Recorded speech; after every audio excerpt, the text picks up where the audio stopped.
বাইরে 9 ডিগ্রিতে নাজেহাল, কি আর করা যাবে বলুন? বাড়িতেই বানিয়ে ফেলুন না এই গরম গরম চিকেন স্টু।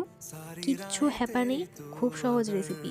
কড়াইতে অল্প কিছুটা বাটার দিয়ে তার মধ্যে গোটা গরম মশলা আর উইথ বোন বা বোনলেস চিকেন যাই হোক সেগুলো দিয়ে ভালো করে সতে করে নিয়ে দিয়ে দিতে হবে জুলিয়ান করে কেটে রাখা জিঞ্জার, গার্লিক আর অনিয়ন। তার সাথে আপনার পছন্দের মতন সবজি দিতেই পারেন। আমি দিয়েছি গাজর, পেঁপে, আলু আর বিনস। এগুলোকে ভালো করে সতে করে নেওয়ার পরে জল দিয়ে সেদ্ধ হতে দেবো লবণ দিয়ে। তারপরে সেদ্ধ হয়ে এলে দিয়ে দেব উষ্ণ দুধে গুলে রাখা কর্নফ্লাওয়ার গুঁড়ো।